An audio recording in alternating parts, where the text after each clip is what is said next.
VIT பண்பலை 90.8 மத்திய சமூக நீதி மற்றும் அதிகாரமளித்தல் அமைச்சகம் வழங்கும் மூத்தோருக்கு முதல் வணக்கம் நிகழ்ச்சி பகுதி 21. முதியோர் நலன் பேணுவோம், சமுதாய நலன் காப்போம். வேலூரின் மூத்த குடிமக்களின் நலன் காக்க தேவைப்படும் தகவல்களை வழங்கும் நிகழ்ச்சி. இது இந்திய சமுதாய வானொலி கூட்டமைப்பின் ஒரு முயற்சி. இந்த வாரம் குடும்பம் மற்றும் சமூகத்திற்கு இடையில் இருக்கும் மூத்த குடிமக்களின் தொடர்பு பற்றி பல தகவல்களை தருது மூத்தோருக்கு முதல் வணக்கம் நிகழ்ச்சி. உன்னை பெற்ற தந்தை தாயை மறக்க முடியுமா? நீர் முதியோர் இல்லத்தில் சேர்ப்பதை ஏற்க முடியுமா? உன்னை பெற்ற தந்தை தாயை மறக்க முடியுமா? நீ முதியோர் இல்லத்தில் சேர்ப்பதை ஏற்க முடியுமா? 10 மாசம் உன்னை சுமந்து பெற்ற தாயடா, உன்னை தோளின் மீதும் நெஞ்சின் மீதும் போட்ட தந்தையடா. 10 மாதம் உன்னை சுமந்து பெற்ற தாயடா, உன்னை தோளின் மீதும் நெஞ்சின் மீதும் சுமந்த தந்தையடா. அன்பை மறந்து அறிவை இழந்து நீயும் போறியடா, அன்பை மறந்து அறிவை இழந்து நீயும் போறியடா. உன்னை பெற்ற தந்தை தாயை மறக்க முடியுமா? நீ முதியோர் இல்லத்தில் சேர்ப்பதை ஏற்க முடியுமா? பட்டினியாய் கிடந்தாலும் பாலை கொடுத்தவள், நீ பசியாரும் இன்பத்திலே தன்னை மறந்தவள். பட்டினியாய் கிடந்தாலும் பாலை கொடுத்தவள், நீ பசியாரும் இன்பத்திலே தன்னை மறந்தவள். துன்பம் வந்த போதினிலும் துணிந்து வளர்த்தவள், துன்பம் வந்த போதினிலும் துணிந்து வளர்த்தவள். எந்த நோய் நொடிகள் வந்த போதும் உன்னை காத்தவள், அந்த நோய் நொடிகள் வந்த போதும் உன்னை காத்தவள். உன்னை பெற்ற தந்தை தாயை மறக்க முடியுமா? நீ முதியோர் இல்லத்தில் சேர்ப்பதை ஏற்க முடியுமா? உன்னை படிக்க வைக்க இரவும் பகலும் உழைத்த தந்தையடா, நீ வேலை வாங்க பல லட்சம் கொடுத்த தந்தையடா. உன்னை படிக்க வைக்க இரவும் பகலும் உழைத்த தந்தையடா, நீ வேலை வாங்க பல லட்சம் கொடுத்த தந்தையடா. உனக்காக அனைத்தையுமே இழந்த பெற்றோர்கள், உனக்காக அனைத்தையுமே இழந்த பெற்றோர்கள். நீ நன்றி கெட்ட மனிதனாக நீயும் இருப்பதேன், நீ நன்றி கெட்ட மனிதனாக நீயும் இருப்பதேன். உன்னை பெற்ற தந்தை தாயை மறக்க முடியுமா? நீ முதியோர் இல்லத்தில் சேர்ப்பதை ஏற்க முடியுமா? உன்னை பெற்ற தந்தை தாயை மறக்க முடியுமா? நீ முதியோர் இல்லத்தில் சேர்ப்பதை ஏற்க முடியுமா? 10 மாதம் உன்னை சுமந்து பெற்ற தாயடா, உன்னை தோளின் மீது நெஞ்சின் மீதும் போட்ட தந்தையடா.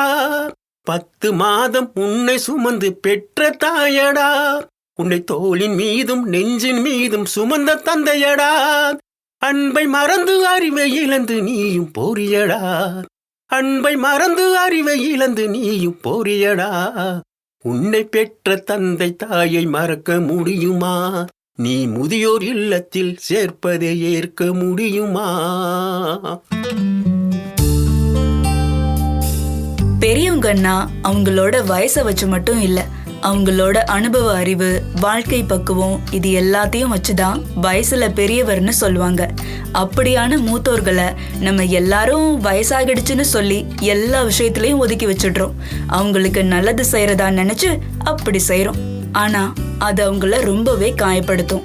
இப்படி மனசளவுல வயசானவங்க காயப்படக்கூடாது, தன்னம்பிக்கையை இழக்க கூடாதுன்னு அவங்களுக்கு தேவையான எல்லாம் கிடைக்கணும் அப்படின்றதுக்காக மத்திய சமூக நீதி மற்றும் அதிகாரமளித்தல் அமைச்சகம் இந்திய சமுதாய வானொலிகள் கூட்டமைப்புடன் சேர்ந்து இந்த மூத்தோருக்கு முதல் வணக்கம் நிகழ்ச்சியை வழங்குறாங்க. என்ன நேயர்களே, நிகழ்ச்சிக்குள்ள போலாமா? மூத்தோருக்கு முதல் வணக்கம். மூத்தோருக்கு முதல் வணக்கம். முதியோர் நலன் பேணுவோம், சமுதாய நலன் காப்போம். நண்பர்களுக்கு வணக்கம். எல்லாரும் எப்படி இருக்கீங்க? இன்னைக்கு நம்மள மாதிரி இருக்கக்கூடிய வயசானவங்களோட பெருமைகள், அவங்களோட அனுபவங்கள் எல்லாமே இந்த சமூகத்துல ஒரு அடித்தளத்தை உருவாக்க விலைமதிப்பில்லாத ஒண்ணா இருக்கு. வயசானவங்களோட வாழ்க்கை ரொம்பவும் அர்ப்பணிப்பானது.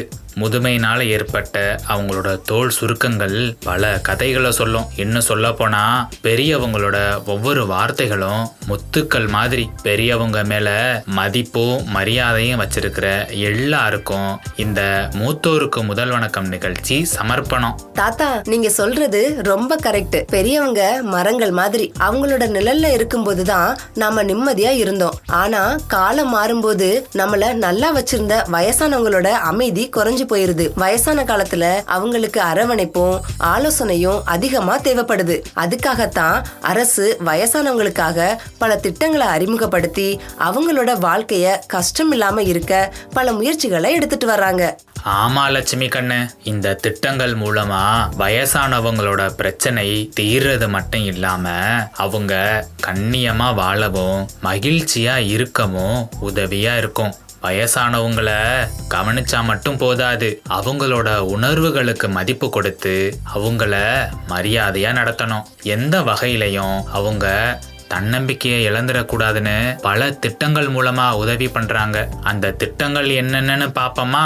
நாம சொல்றது ஏதாவது ஒரு வகையில மத்தவங்களுக்கும் பயனுள்ளதா இருக்கும்லமா? ஆமா தாத்தா, ஃபர்ஸ்டா நம்ம பார்க்க போறது மூத்த குடிமக்களுக்கான ஒருங்கிணைந்த திட்டம். பராமரிப்பு இல்லாம தனிமையில வாழ்ந்துகிட்டு புறக்கணிப்போடு இருக்கக்கூடிய முதியவங்களுக்கு இந்த திட்டம் ஒரு வரப்பிரசாதம்னே சொல்லலாம். இந்த திட்டத்துக்கு கீழே தான் தொண்டு நிறுவனங்கள், முதியோர் இல்லங்கள், பராமரிப்பு மையங்களுக்கு தேவையான வசதிகளும் ஆதரவும் கிடைக்குது. ஏதோ ஒரு வகையில மூத்த குடிமக்களுக்கான ஒருங்கிணைந்த திட்டம் மூலமா அவங்களுக்கு தேவையான ஆறுதலும் பாதுகாப்பும் கிடைக்குது. ஓஹோ. அடுத்ததா முதியவர்களுக்கான உதவி எண் 145667. முதியவங்களுக்கு அரசோட சேவைகள் பெறதுல எந்த ஒரு சிக்கலும் இருக்கக்கூடாது அப்படிங்கிறதுக்காக தான் நம்ம மத்திய சமூக நீதி மற்றும் அதிகாரம் அளித்தல் அமைச்சகம் கொண்டு வந்திருக்கிற ஒரு உதவி எண் தான் இந்த 145667. ஓய்வூதியம் சம்பந்தமான தகவல்கள், சட்ட பிரச்சனைகள், ரேஷன் கார்டு ஏதாவது எடுக்கணும்னாலும், வீட்டு வசதி திட்டங்கள் பற்றி தெரிஞ்சுக்கிறவும், ஆயுஷ்மான் அட்டைகள் வாங்கவும் நம்ம இந்த உதவி எண்ணுக்கு கால் பண்ணாலே போதும். நல்ல விஷயம்மா. அது மட்டும் இல்ல தாத்தா, வயசானவங்களை பராமரிக்க அனுபவம் உள்ளவங்க தேவைப்படுறதுனால பெரியவங்களை எப்படி பராமரிக்கிறது, அவங்களை எப்படி கையாள்றதுங்கிற பயிற்சியும் கொடுக்கறாங்க. இந்த திட்டத்தின் மூலமா தொழில் முறையில வேலை செய்யக்கூடிய முதியோர் பராமரிப்பாளர்களை உருவாக்கி மூத்த குடிமக்களோட தேவைகளை புரிஞ்சுக்கிட்டு அவங்களுக்கு நல்ல ஒரு பராமரிப்பு சேவையும் கொடுக்கறாங்க. கண்ணு, அப்ப அந்த சேஜ் போர்ட்டலை பத்தி தாத்தா சொல்லவா? சொல்லுங்க தாத்தா. அதாவது இத senior care ageing growth engine அப்படின்னு சொல்லுவாங்க. இந்திய அரசாங்கத்தோட சமூக நீதி மற்றும் அதிகாரமளித்தல் அமைச்சகம் முதியோர் பராமரிப்பு பொருட்கள் மற்றும் சேவைகளை மேம்படுத்துறதுக்காக கொண்டு வந்திருக்கிற ஒரு முயற்சி தான் இந்த போர்ட்டல். புதுசா தொழில் தொடங்கக்கூடிய, அதுவும் குறிப்பா வயசானவங்களுக்காக பராமரிப்பு பொருட்கள் தயாரிக்கக்கூடியவங்க, அது சம்பந்தமான தொழில் தொடங்கணும்னு நினைச்சாங்கன்னா இந்த ஒரு போர்ட்டலை அவங்க பயன்படுத்திக்கிற முடியும். இது மூலமா வயசானவங்களுக்கு தேவையான பொருட்களை, சேவைகளை அடையாளம் கண்டுபிடிச்சு அதை தயாரிச்சு அதுக்கான தீர்வுகளை கொடுத்து மதிப்பீடு செஞ்சு சரிபார்த்து ஒருங்கிணைக்கிறது. இது எல்லாமே இந்த சேஜ் திட்டத்துக்கு கீழே மத்திய சமூக நீதி மற்றும் அதிகாரமளித்தல் அமைச்சகம் கொண்டு வந்திருக்காங்க. கண்டிப்பா இது மூலமா மூத்த குடிமக்களுக்கான நிறைய தேவைகள் பூர்த்தி பண்ணப்படும். சூப்பர் தாத்தா. அப்புறம் வறுமை கோட்டுக்கு கீழே உள்ள வயசானவங்களுக்கு தேவையான மருத்துவ உபகரணங்கள், அதாவது வாக்கிங் ஸ்டிக், சக்கர நாற்காலி, காது கேட்கும் கருவி, இன்னும் நிறைய உதவி சாதனங்களை இலவசமா ராஷ்டிரிய வயோஸ்ரீ யோஜனா திட்டம் மூலமா வாங்கலாம். ஆமா கண்ணு, அதே மாதிரி ஆயுஷ்மான் பாரத் யோஜனா திட்டம் மூலமா மூத்த குடிமக்கள் கண் அறுவை சிகிச்சை இலவசமா செய்ய முடியும். அப்புறம் அவங்களுக்கு தேவையான அத்தியாவசிய சுகாதார சேவைகளையும் இது மூலமா அவங்க பெற்றுக்கொள்ள முடியும். லட்சுமி கண்ணு, பெற்றோர் மற்றும் மூத்த குடிமக்களின் பராமரிப்பு நலன் சட்டம்னு ஒண்ணு இருக்கு தாத்தா. வயசானவங்க நிதி தேவைகளுக்கு யாரையும் எதிர்பார்த்து இருக்க கூடாதுன்னு இந்த திட்டம் மூலமா நிதி உதவி வழங்குறாங்க. இந்த திட்டங்களோட நோக்கமே வயசானவங்களோட பிரச்சனைகளை தீர்க்கிறது மட்டும் இல்ல, அவங்க வாழ்க்கை தரத்தை மேம்படுத்துறது தான். வயசானவங்களோட பராமரிப்பு பத்தி நாம பேசும்போது அவங்களோட உடல் நலம் எவ்வளவு எவ்வளவு முக்கியமோ அதே அளவுக்கு அவங்களோட உணர்வுகள் மதிக்கப்படுறதும் முக்கியம். நீங்க சொல்றதும் சரிதான் தாத்தா. இந்த கால இளைஞர்கள் வயசானவங்களோட சேர்ந்து பழகும்போதுதான் வாழ்க்கையோட பல விஷயங்களை ரொம்ப ஈஸியா தெரிஞ்சுக்க முடியும். அதே மாதிரி வயசானவங்களுக்கும் தனிமைப்படுத்தப்பட்ட உணர்வு இருக்காது. இந்த கால இளைஞர்கள் கிட்ட இருந்து அவங்களும் புதுசா நிறைய விஷயங்களை கத்துக்கிடலாம்ல. சரியா சொன்ன லட்சுமி கண்ணு. கத்துக்கிறதுக்கு வயசு ஒரு தடையே இல்ல. வயசானவங்க புதுசா கத்துக்கிட்டே இருக்கலாம். புத்தகங்கள் படிக்கலாம். ஆன்லைன்ல இப்ப எல்லாம் எக்கச்சக்கமான கோர்சஸ் இருக்கு. அதுல ஜாயின் பண்ணி படிக்கலாம். இப்படி ஒரு நாளும் ஏதாவது ஒன்ன புதுசா கத்துக்கிறது மூலமா ரொம்ப உற்சாகமா செயல்பட முடியும். என்ன லட்சுமி கண்ணு, தாத்தா சொல்றது சரிதானே? தாத்தா சொன்னா தப்பா இருக்குமா? வயசானவங்களுக்கு எல்லா விஷயங்களும் எளிதான வகையில கிடைக்கிற மாதிரி இருக்கிற சூழ்நிலைய மாத்தி அமைக்கணும். ரொம்ப முக்கியமா வயசானவங்களோட பாதுகாப்பை உறுதி செய்யணும். சரி லட்சுமி கண்ணு, நீ இந்த வெள்ளி பொருளாதாரம் பத்தி கேள்விப்பட்டிருக்கியா? வெள்ளி பொருளாதாரம்னு ஒண்ணு இருக்கு. இத நிறைய பேரு கேள்விப்பட்டிருக்க மாட்டீங்கன்னு நினைக்கிறேன். நிறைய வயசானவங்களுக்கு வேலை செய்யணும்னு ஆசை இருக்கும்ல, அந்த ஆசைய நிறைவேற்றுற விதமா வெள்ளி பொருளாதாரம் மூத்த குடிமக்கள் புதுசா தொழில் தொடங்கவும் சுய சார்புடையவர்களா மாறுறதுக்கும் வாய்ப்புகளை உருவாக்கி தருதுமா. தெரியும் தாத்தா, இது ஒரு நல்ல விஷயம். வயசானவங்களுக்கு கூடுதலா நிதி, கல்வி அறிவு இதெல்லாம் ரொம்ப முக்கியம். இது மூலமா ஓய்வூதிய திட்டம், சேமிப்பு திட்டம் இதெல்லாம் பத்தி தெரிஞ்சுக்கவும் அவங்களோட பொருளாதாரத்தை சிறப்பா கையாளவும் இந்த வெள்ளி பொருளாதாரம் உதவியா இருக்கும். நம்ம லட்சுமி கண்ணுக்கு தெரியாத விஷயம் எதுவும் இருக்குமா என்ன? அப்புறம் லட்சுமி கண்ணு, வயசான காலத்துல மனசை ஆரோக்கியமா வச்சுக்க வேண்டியது அத்தியாவசியம். அப்படி வச்சுக்கிறது மூலமா தனிமையையும் மன அழுத்தத்தையும் நாம தடுக்க முடியுமா? ஆனா அதை தடுக்கணும்னா முடிஞ்ச அளவு குடும்பத்தில் இருக்கிற மற்றவங்க வயசானவங்களோட அதிகமான நேரத்தை செலவழிக்கணும். மன ஆரோக்கியம் எவ்வளவு முக்கியமோ அதே அளவுக்கு உடல் ஆரோக்கியமும் முக்கியம் தாத்தா. அதனால வயசானவங்க அவங்க உடலை பாதுகாக்க உடற்பயிற்சி செய்யற மாதிரியான சூழலை உருவாக்கி அவங்கள உற்சாகப்படுத்தணும். சரியா சொன்ன லட்சுமி கண்ணு. நண்பர்களே, நிகழ்ச்சி கேட்டுட்டு இருக்கிற நீங்க என்ன பண்றீங்கன்னா, இது மாதிரி யோசனைகளையும் திட்டங்களையும் முயற்சிகளையும் உங்க குடும்பத்துல இருக்க உங்களை சுத்தி இருக்க வயசானவங்க கிட்ட கொண்டு போய் சேர்க்கணும். பெரியவங்களோட ஆசீர்வாதமும் அவங்களோட அறிவும் எங்களை மாதிரி அடுத்த தலைமுறை மக்களுக்கு ரொம்ப அவசியம். அதனால அப்படிப்பட்ட வயசானவங்களை நாம பாதுகாப்பா வச்சு கொண்டாடணும். அவங்க தான் நம்மளோட உண்மையான பொக்கிஷம். சரி நேயர்களே, இவ்வளவு நேரம் நாங்க பேசுனதை கேட்டீங்க இல்லையா? இப்ப உங்களுக்காக ஒரு வானொலி நாடகம் தயார் பண்ணியிருக்கிறோம். அதை கேட்டு வர்றீங்களா? மூத்தோருக்கு முதல் வணக்கம். மூத்தோருக்கு முதல் வணக்கம். முதியோர் நலன் பேணுவோம், சமுதாய நலன் காப்போம். ரியா காலேஜ் போயிட்டா, ராஜு ஆபீஸ் போயிட்டான், ராதா அவளோட ஃப்ரெண்டு கூட பேசிக்கிட்டு இருக்கா. வீட்டுல எத்தனை பேர் இருந்தாலும் நான் என்னவோ தனியா தான் இருக்கேன்.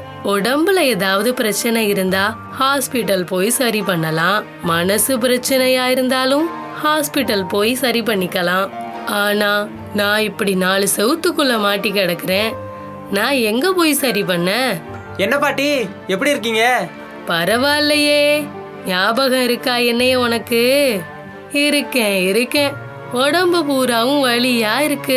சில நேரம் முன்னங்கால் வலிக்குது, சில நேரம் முதுகு வலியா இருக்குது. ஆனா இந்த வலியெல்லாம் பெருசா இல்ல. இந்த வீட்ல நான் ஒருத்தி எப்பவுமே தனியா இருக்கேன்.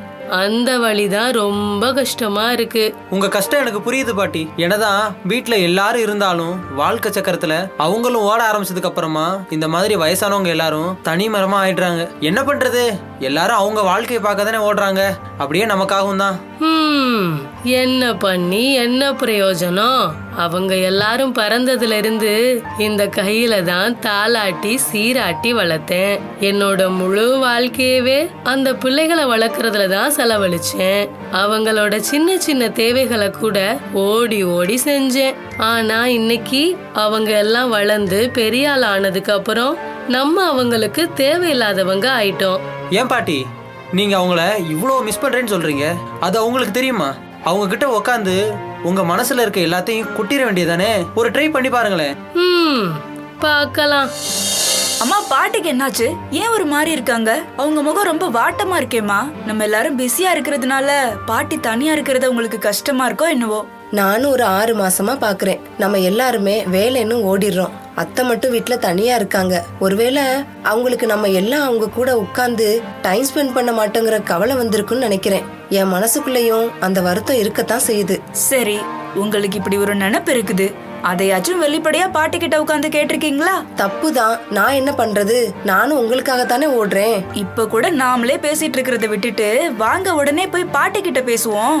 பாட்டி, பாட்டி. என்னப்பா, என்ன ஆச்சு?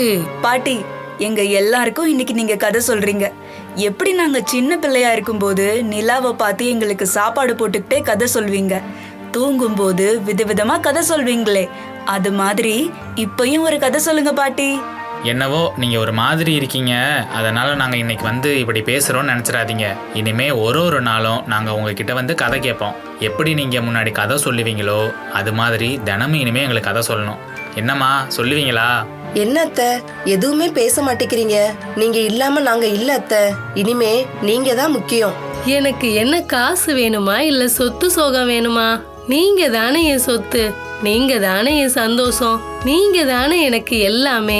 இப்படி வந்து பேசும்போது இதை விட இந்த பாட்டிக்கு, இந்த வயசானவளுக்கு என்ன வேணும்? என் உடம்புல உள்ள எல்லா நோயும் பறந்து போயிருச்சு. மூத்தோருக்கு முதல் வணக்கம். மூத்தோருக்கு முதல் வணக்கம். முதியோர் நலன் பேணுவோம், சமுதாய நலன் காப்போம்.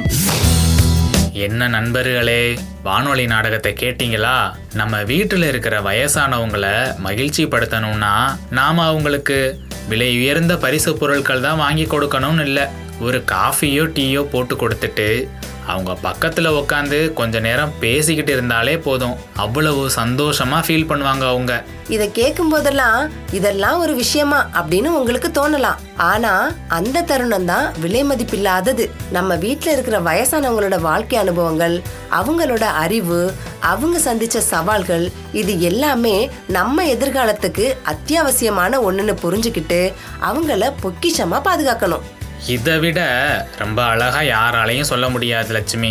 ஆனா ஒரு சோகமான விஷயம் என்னன்னா, ரன் ரன் ரன்னு எல்லாரும் வாழ்க்கையில ரொம்ப வேகமா ஓடிக்கிட்டு இருக்கோம். பாவம், அவங்க என்ன பண்ண முடியும்? எல்லாரோட வாழ்க்கை முறையுமே இப்படி மாறிடுச்சு. இதெல்லாம் நினைச்சு பார்க்கும்போது தான் மனசு ரொம்ப கஷ்டமா இருக்கு. என்னதான் பரபரன்னு வாழ்க்கையில ஓடிக்கிட்டு இருந்தாலும் நம்ம யாருக்காவது நேரம் கொடுக்கணும்னு நினைச்சா கண்டிப்பா கொடுக்க முடியும் தாத்தா. சொல்லுங்க, பிடிச்சவங்க கிட்ட யாராவது பேசாம இருக்காங்களா? எப்படியாவது நேரம் ஒதுக்கி பேசத்தானே செய்யறோம்.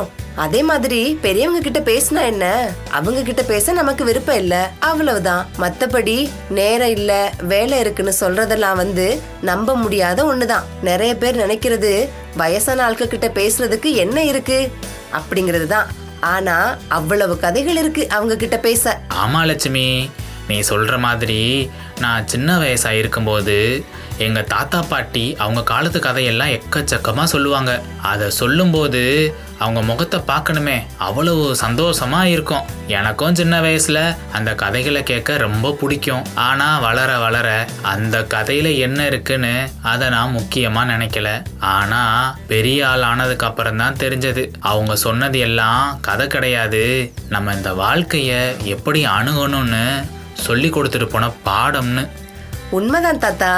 அவங்க சொல்ற கதையெல்லாம் ஆழமா கேட்டு உணர்ந்தாதான் தெரியும் நம்ம வாழ்க்கையில சவால்களையும் போராட்டங்களையும் சந்திக்கும் போதுதான் அந்த கதைகள் நமக்கு எவ்வளவு உதவியா இருக்கும்னு. ஏன்னா அவங்க சொன்னது வெறும் கதை மட்டும் கிடையாது, அவங்க கடந்து வந்த பாதை. அந்த கதைகள் நமக்கு சொல்றது என்ன தெரியுமா? இந்த வாழ்க்கையில எது சரி எது தப்பு, அதை நம்ம எப்படி அணுகணும்னு. அதை புரிஞ்சுக்கிட்டா அவங்கள நம்ம பொக்கிஷமா பாதுகாப்போம். அதனால உங்க வீட்டுல யாராவது பெரியவங்க இருந்தாலோ, உங்க வீட்டை சுத்தி யாராவது பெரியவங்க இருந்தாலோ அவங்களோட நிறைய நேரம் உட்காந்து பேசுங்க, அவங்க கதைகளை கேளுங்க.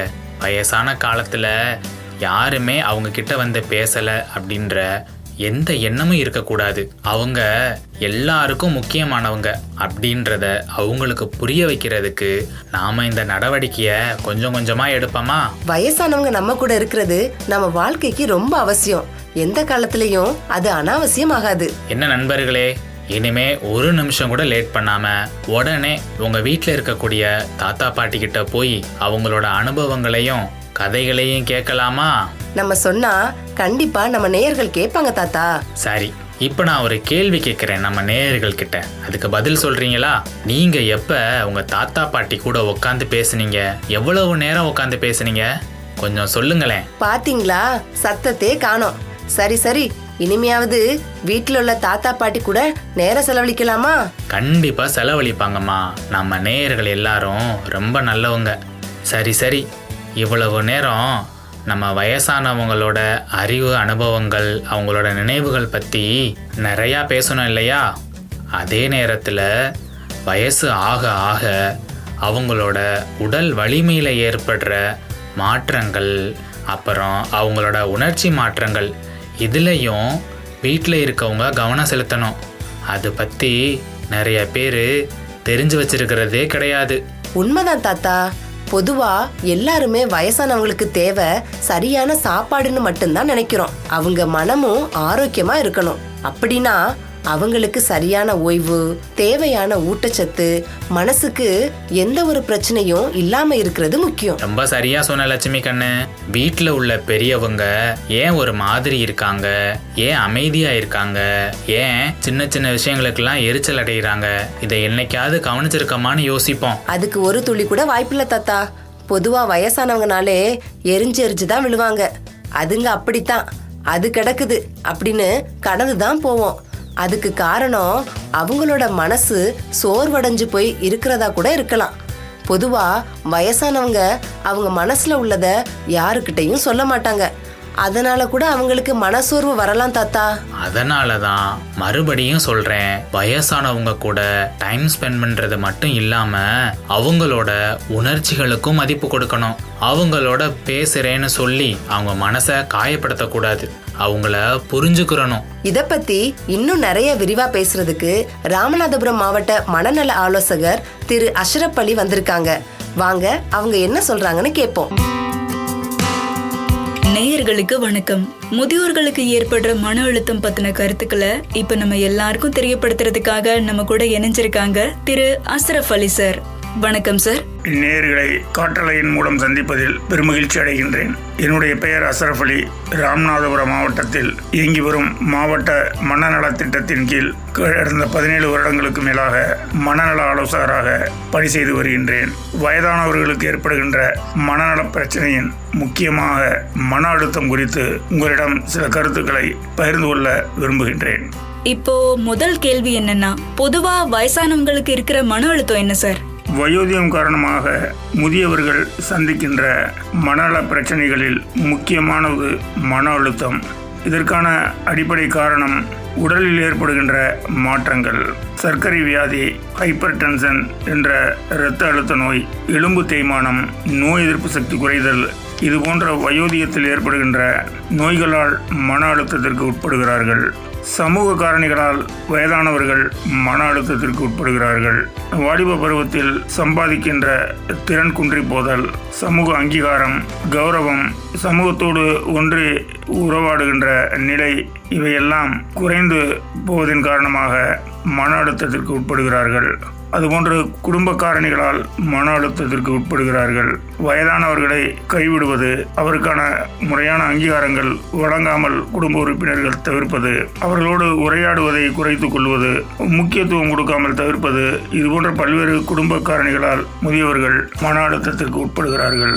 முதியவர்கள் எவ்வாறு மன அழுத்தத்தால் பாதிக்கப்பட்டிருக்கிறார்கள் என்பதை எப்படி அறிய முடியும்? குறிப்பாக மன அழுத்தத்தால் அவர்கள் பாதிக்கப்பட்டிருக்கிறார்களா என்பதை அறிவதற்கு அவர்களிடம் எதிர்மறையான எண்ணம், நம்பிக்கையின்மை, குற்ற உணர்வு, உதவியற்ற நிலை, தான் தகுதியில்லாதவன் போன்ற எண்ணம், எரிச்சல் உணர்வு, எதிலும் ஆர்வமின்மை, தினசரி வேலையில் ஆர்வமில்லாமல் இருப்பது, கவனச்சிதறல், நினைவாற்றல் குறைந்து போதல், தூக்கமின்மை அல்லது அதீத தூக்கம் அல்லது அதிகாலையில் விழிப்பது, அதிக பசி அல்லது பசியின்மை, தற்கொலை எண்ணம், தலைவலி மற்றும் உடல்வலி, இது போன்ற காரணிகள் 2 வாரங்களுக்கு மேலாக முதியவர்களிடம் தென்பட்டால் அவர்கள் மன அழுத்தத்தால் பாதிக்கப்பட்டிருக்கிறார்கள் என்பதை அறிய முடியும். எப்பயுமே கோவத்தோடையும் எரிச்சலோடையும் இருக்கிற பெரியவங்க கிட்ட நம்ம எப்படி நடந்துக்கணும் சார்? பொதுவாக வயதானவர்களுக்கு மன அழுத்தத்தை குறைப்பதற்கான சில பயிற்சிகளை மேற்கொள்ள முடியும்.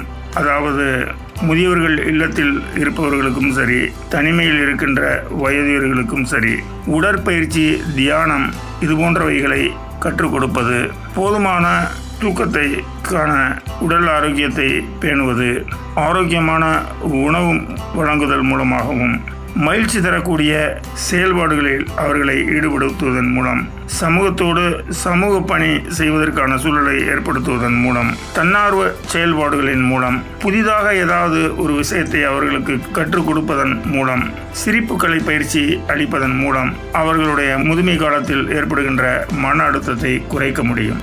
கண்டிப்பா கண்டிப்பா. பொன் நகைகளை விட புன்னகை ரொம்ப சிறந்ததுன்னு சொல்லுவாங்க. ஏன் சார், முதியோர் இல்லத்துல இருக்கக்கூடிய முதியவர்களுக்கெல்லாம் மன அழுத்தம் இருக்குமா? மன அழுத்தம் அதிகரிக்கின்ற பொழுது நான் ஏற்கனவே சொன்னது போன்று தூக்கமின்மை, பசியின்மை, நினைவாற்றலில் பிரச்சனை, வாழ்க்கையின் மீது நம்பிக்கையின்மை, எதிர்மறையான சிந்தனை, எரிச்சல் உணர்வு இது போன்ற அறிகுறிகள் தோன்றும். முறையான மருத்துவ சிகிச்சையை மேற்கொள்ளாமல் விடும் பொழுது எதிர்மறையான எண்ணங்களால் வாழ்க்கையின் மீது நம்பிக்கை இழந்து போய் இறுதியாக தற்கொலை எண்ணங்கள் தன்னை ஆக்கிரமித்து தற்கொலை நோக்கி நகர்வார்கள். தனிமையில இருக்கிற முதியவர்களுக்கு கவுன்சிலிங் எவ்வளவு அவசியம் சார்? தனிமையாக்கப்பட்ட முதியவர்களுக்கு மனநல ஆலோசனை வழங்குவது அவசியம். அவர்களுடைய எண்ணம், உணர்வு, நடத்தையை புரிந்து கொண்டு அவர்களிடம் மனம் விட்டு அவர்கள் மனதில் உள்ளதை அறிந்து கொண்டு, அவர்களுடைய உணர்வுகளை அறிந்து கொண்டு, அவர்களின் நடத்தையை அறிந்து கொண்டு அவர்களுக்கு ஆலோசனை வழங்குவது மிகவும் அவசியம். குறிப்பாக தனிமையில் இருப்பவர்களுக்கு செல்ல பிராணிகளை வளர்த்தல், கார்டனிங் ஒர்க் என்று அந்த தோட்டக்கலை, தண்ணீர் ஊட்டுதல், செடி வளர்த்தல் போன்ற விஷயங்களை அவர்களை ஈடுபடுத்துவதன் மூலம் அவர்களுடைய தனிமையை போக்கி மன அழுத்தத்தை குறைப்பதற்கான ஒரு கருவியாக இவையெல்லாம் அமையும். குறிப்பாக அவர்களுடன் பேசுவதற்கான சூழலை, அவர்கள் பேசுவதை கேட்பதற்கான சூழலை நாம் ஏற்படுத்துவதன் மூலமாக தனிமையில் இருப்பவர்களின் மன அழுத்தத்தை குறைக்க முடியும். ஓகே சார், கடைசியான கேள்வி சார், வயசானவங்களை நம்ம எப்படி புரிஞ்சுக்கணும்? முதியவர்களின் முதுமை காலத்தை 3 விதமாக பிரிக்க முடியும். Independence, interdependence, dependence. இந்த 3 பருவத்திலும் முதியவர்களுக்கு ஏற்படுகின்ற உடல், மனம், சமூகம் சார்ந்த பிரச்சனைகளுக்கு ஆதரவளிப்பதன் மூலம் அவர்களை புரிந்து கொள்ள முடியும் என்று நினைக்கின்றேன். ரொம்ப நன்றி சார். மூத்தோருக்கு முதல் வணக்கம். மூத்தோருக்கு முதல் வணக்கம். முதியோர் நலன் பேணுவோம், சமுதாய நலன் காப்போம். இவ்வளவு நேரம் நம்ம நிறைய விஷயங்கள் பேசணும் இல்லையா? அதுல இருந்து நாம புரிஞ்சுக்க வேண்டியது, வயசானவங்களோட தேவைகளை மட்டும் பூர்த்தி செஞ்சுட்டு நம்ம கடமை முடிஞ்சிருச்சுன்னு நினைச்சிடக்கூடாது. அவங்களோட உணர்வுகளுக்கு மதிப்பளிக்கணும், அவங்களோட தனிமையை போக்க உதவணும், அவங்களுக்கு நாம எப்பவும் மரியாதையை கொடுப்போம், அவங்களுக்காக நாம இருப்போம் அப்படின்றத அவங்க மனசுல பதிய வைக்கணும். சரி, இதெல்லாம் பண்ணதுக்கு அப்புறம் நமக்கு ஒரு கேள்வி வரும் இல்லையா? எல்லாமே பண்ணியாச்சு, இதுக்கப்புறமா வயசானவங்களுக்கு என்னதான் செய்யறதுன்னு. இது எல்லாத்துக்குமே ஆரம்ப புள்ளின்னு ஒண்ணு இருக்கு. அது என்னன்னா, எப்படி சின்ன வயசுல ஸ்கூல்ல விட்டுட்டு போகும்போது நான் அம்மா அப்பா கூட தான் இருப்போன்னு அடம்பிடிச்சு அழுதோம். அப்படி ஒரு அன்பையும் பாசத்தையும் இந்த வயசுல கொடுக்க முடியலாட்டியும், எப்ப எல்லாம் நேரம் கிடைக்குதோ, இல்ல கண்டிப்பா நேரத்தை உருவாக்கி வயசான நம்ம அம்மா அப்பா, தாத்தா பாட்டி கூட டைம் ஸ்பெண்ட் பண்ணணும். இதுதான் நம்ம மேல சொன்ன எல்லா விஷயங்களுக்குமான முதல் படி. கரெக்டா சொன்ன லட்சுமி கண்ணு. தியேட்டர் போக டைம் இருக்குது, ஃப்ரெண்ட்ஸ் கூட அவுட்டிங் போக டைம் இருக்குது, டூர் போக டைம் இருக்குது, டெய்லி சாயங்காலம் வெளியே சுத்த டைம் இருக்குது, டிவியில் சீரியல் பார்க்க கூட டைம் இருக்குது, பக்கத்து வீட்டுக்காரவங்க கூட ஊரு கதை உலக கதை பேச டைம் இருக்குது. இது எல்லாத்துக்குமே நமக்கு டைம் இருக்கும். ஆனால் நம்ம அம்மா அப்பா கூடயோ வீட்டில் இருக்க தாத்தா பாட்டி கூடயோ பேச மட்டும் 5 நிமிஷம் இருக்காது. அப்படி தானே? அதுதானே பிரச்சனையே. நம்ம சின்ன வயசாக இருக்கும்போது நம்ம கூட சேர்ந்து விளையாடுறதுக்கும், நாம் கேட்குற கேள்விகள் எல்லாத்துக்கும் பதில் சொல்கிறதுக்கும், கதை சொல்கிறதுக்கும், இப்படி நம்மளை விட்டு கொஞ்ச நேரம் கூட பிரியாமல் இருந்தவங்க தான் நம்மளோட அப்பா அம்மா, அப்புறம் தாத்தா பாட்டி. ஆனால் எல்லாரும் வளர்ந்து பெரியாள் ஆனதுக்கப்புறம் அது எல்லாத்தையும் மறந்து போய் வீட்டில் இருக்கிற வயசானவங்கள கண்டுக்கிறதே கிடையாது. இனிமையாவது யோசிச்சு கொஞ்ச நேரமாவது, இல்லை ரொம்ப நேரம் அவங்களுக்கு கொடுக்கணும். ரொம்ப சரியா சொன்னீங்க தாத்தா. வயசானவங்க கிட்ட கதை கேளுங்க, அவங்களோட அனுபவங்களை கேட்டு தெரிஞ்சுக்கிடுங்க. அது நம்மளோட வாழ்க்கைக்கு ரொம்ப உதவியா இருக்கும். ஏன்னா அதெல்லாம் நமக்கான வாழ்க்கை பாடங்கள். லட்சுமி சொல்றது 100க்கு 100 உண்மை. அவங்களோட உக்காந்து அவங்க சொல்ற கதையை கேட்டா அவங்க கிட்ட கத்துக்க எக்கச்சக்கமான விஷயம் இருக்கு. அப்படி தெரிஞ்சுக்கிட்டோம்னா அவங்க சந்தோஷப்படுறது இருக்கே, அடடா, அதை சொல்ல வார்த்தைகளே இல்லை. வயசானவங்களோட அனுபவங்களை, அவங்களோட வாழ்க்கை கதைகளை கேட்கறது மட்டும் இல்லாம அதை எழுதணும், பதிவு செஞ்சு வச்சுக்கணும். கண்டிப்பா வாழ்க்கையோட பல நேரங்கள்ல அது நமக்கு உதவியா இருக்கும். இன்னும் ஒரு முக்கியமான விஷயம் ஒன்று இருக்கு லட்சுமி கண்ணு. வயசானவங்களுக்கு ஏதாவது உடம்புல பிரச்சனை வந்தாதான் அவங்கள ஹாஸ்பிட்டலுக்கு கூட்டிகிட்டு போவோம். இனிமே அந்த மாதிரி இல்லாமல் குறிப்பிட்ட காலத்துக்கு ஒரு தடவை ஹாஸ்பிட்டலுக்கு அவங்கள கூட்டிகிட்டு போய் ஃபுல் பாடி செக்கப் பண்ணணும். ஆமா தாத்தா, மருத்துவ பரிசோதனை எல்லாம் சரியா செஞ்சு அவங்களுக்கு தேவையான மருந்துகள் எல்லாம் நேரத்துக்கு கொடுக்கணும். அது மட்டும் இல்லாம வயசான என்ன உடற்பயிற்சி முக்கியம் இல்லையா? அவங்க வயசுக்கு ஏத்த மாதிரி, உடல் உறுதிக்கு ஏத்த மாதிரி சின்ன சின்ன எக்ஸசைஸை செய்ய வைக்கணும். அவங்கள தனியாக விட்டுறக்கூடாது. தனிமையை அவங்க ஃபீல் பண்ணாங்கன்னா ரொம்ப கஷ்டப்படுவாங்க. அவங்க பழைய ஃப்ரெண்ட்ஸ் எல்லாம் இருப்பாங்கல்ல, அவங்களையெல்லாம் போய் அடிக்கடி சந்திக்கிறதுக்கு நம்மளால் முடிஞ்ச ஏதாவது ஒரு உதவி செய்யணும். பொதுவா வயசான காலத்துல எந்த ஒரு விஷயத்திலையுமே ஈடுபாடு காட்டாம இருக்கிறதும் அவங்களுக்கு கஷ்டத்தை கொடுக்கும். அதனால அவங்களுக்கு பிடிச்ச ஏதாவது ஒன்றில் ஈடுபட வைக்கணும். நாமளும் அதுக்கு வழிவகை செஞ்சு கொடுக்கணும். எடுத்துக்காட்டுக்கு பாட்டு கேட்க வைக்கலாம், வீட்டில் இடம் இருந்துச்சுன்னா தோட்டம் போட்டு கொடுக்கலாம், புக்ஸ் வாங்கி கொடுக்கலாம், ரைட்டிங்கில் இன்ட்ரெஸ்ட் இருந்துச்சுன்னா அதை டெவலப் பண்ண உதவியாக இருக்கலாம். இந்த மாதிரி ஏதாவது ஒன்று அவங்கள செய்ய வைக்கிறது மூலமாக அவங்க தனிமையில் இருந்து வெளியே வர முடியும், பிஸியாகவும் இருப்பாங்க. ஆமாம் நண்பர்களே, நம்ம வீட்டில் இருக்கக்கூடிய வயசானவங்கள நாம் அவங்க சும்மா தெண்டத்துக்கு இருக்கிறாங்க அப்படின்னு நினைக்கக்கூடாது. அவங்க நம்மளுக்கு எவ்வளவு முக்கியம்னு அவங்க நினைக்கிற அளவுக்கு அவங்கள கவனிச்சுக்கிறணும். அதுக்காக நாம ஒன்றும் பெருசா செய்ய தேவையில்லை. நாம உட்கார்ந்து சாப்பிடும்போது அவங்களையும் நம்ம கூட உட்கார வச்சு சேர்ந்து பேசிக்கிட்டே சாப்பிடலாம். பண்டிகை காலங்கள்ல எல்லா விஷயத்திலையும் அவங்களையும் சேர்த்துக்கலாம். இந்த மாதிரி பண்ணும்போது அவங்களுக்கு அது ரொம்ப சந்தோஷத்தை கொடுக்கும். இந்த மாதிரி எல்லாம் பார்த்துக்கிட்டா கண்டிப்பா வயசானவங்க சந்தோஷமா இருப்பாங்க. அவங்களோட அருளும் ஆசையும் எப்பவும் நமக்கு கிடைக்கும். அன்பு தானே வாழ்க்கை. ஒரு சின்ன சிரிப்பு போதும் அவங்கள சந்தோஷப்படுத்த. எப்படி இருக்கீங்கன்னு கேட்டு பாருங்களேன், அப்படியே அவங்க உற்சாகத்துல உருகி போயிருவாங்க. அதனால இப்பவே தொடங்கலாமா நம்ம சுத்தி இருக்கக்கூடிய வயசானவங்கள சந்தோஷமா வச்சுக்கிற வேலைய? பெரியவங்களுக்கு இறக்கம் மட்டும் தேவையில்லை, கவனிப்பும் அன்பும் தான் தேவை. ரொம்ப அருமையா சொன்ன லட்சுமி கண்ணு. எங்க வீட்டுலதான் பெரியவங்களே இல்லைன்னு சில பேர் இடக்கு மடக்கா ஏதாவது கேட்பீங்கன்னு தெரியும். உங்க வீட்டுல இல்லைன்னா என்ன, உங்க பக்கத்து வீட்டுல, உங்க சமூகத்துல, நீங்க போற வர இடங்கள்லன்னு எப்படியாவது நீங்க வயசானவங்கள சந்திப்பீங்க. அவங்க கிட்ட அன்பா இருங்க. கண்டிப்பா இருப்பாங்கம்மா. எந்த வீட்டுல வயசானவங்கள நல்லா பாத்துக்கிறாங்களோ அந்த வீடும் அங்க உள்ளவங்களும் செழிப்பா இருப்பாங்கன்னு எங்க தாத்தா சொல்லுவாரு. எங்க தாத்தா கூட அதைத்தான் எங்களுக்கு சொல்லி வளர்த்தாங்க. என்ன தாத்தா, கரெக்டா சொல்றேனா? ஏன் லட்சுமி கண்ணு சொன்னா தப்பா இருக்குமா? தேங்க்ஸ் தாத்தா. சரி மக்களே, ஏதோ ரேடியோல வயசானவங்கள பாத்துக்கோங்க, அப்படி இருங்க இப்படி இருங்கன்னு சொல்றாங்கன்னு கேட்டுட்டு மட்டும் போயிடாதீங்க. இது நம்மளோட கடமை. கண்டிப்பா நாம சரியா செய்யணும். கண்டிப்பா நம்ம நேயர்கள் கரெக்டா செய்வாங்கம்மா. சரி லட்சுமி கண்ணு, நேரம் ஆயிருச்சு, நிகழ்ச்சியை முடிச்சுட்டு கிளம்புவோமா? ஓகே தாத்தா. என்ன நேயர்களே, நிகழ்ச்சியை கேட்டிருப்பீங்கன்னு நம்புறேன். இந்த நிகழ்ச்சியோட முக்கிய நோக்கம் மூத்தோர்கள் எந்த இடத்துலயும் எந்த காரணத்துக்காகவும் கலங்கி நிக்க கூடாது, தயங்கி நிக்க கூடாதுங்கிறதுக்காக தான்.